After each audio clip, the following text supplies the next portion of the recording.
Hello, আসসালামু আলাইকুম। আশা সবাই ভালো আছেন।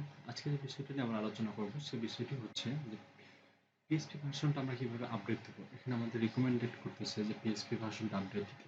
তো আমরা PHP ভার্সনটা আপডেট দেওয়ার জন্য যে কাজটা আমরা করব, আমরা হোস্টিং cPanel মানে এই ওয়েবসাইটের হোস্টিং cPanel আমরা প্রবেশ করব। সেখান থেকে আমরা cPanelটা আপডেট করে নিই, PHP ভার্সনটা আপডেট করে নেব। তো আমি cPanel প্রবেশ করে নেব।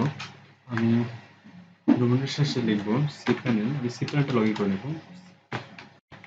cPanel ইউজার নেম এবং পাসওয়ার্ড দিয়ে লগ ইন করে নেব। আমি ইউজার নেমটা কপি করে নিচ্ছি।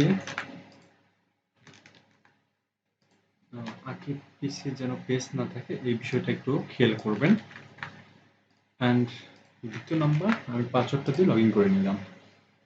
আমি সাকসেসফুলভাবে লগ ইন করতে পেরেছি। এরপর আমি পিএইচপি ভার্সনটা আপডেট দেব। এখান থেকে আপনি পিএইচপি ভার্সন নামে একটা অপশন পাবেন, সিলেক্ট পিএইচপি ভার্সন। এটা যদি এখানে যদি না পান তাহলে আপনি এখান থেকে সার্চ করে নিতে পারেন পিএইচপি সিলেক্ট পিএইচপি ভার্সন। আপনি যদি এই অপশনটা যদি না পান তাহলে আপনি এখান থেকে সার্চ করে নিতে পারেন।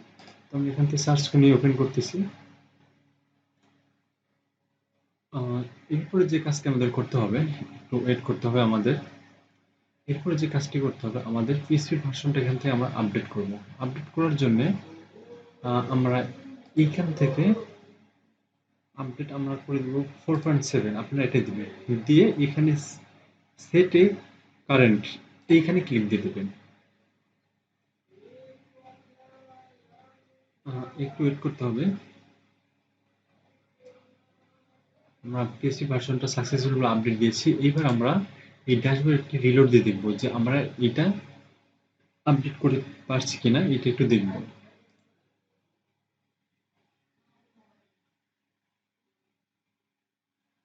হ্যাঁ, আমাদের এই নোটিশ বারটা চলে গেছে, আমরা পিএসপি ভার্সনটা সাকসেসফুলভাবে আপডেট করতে পারছি।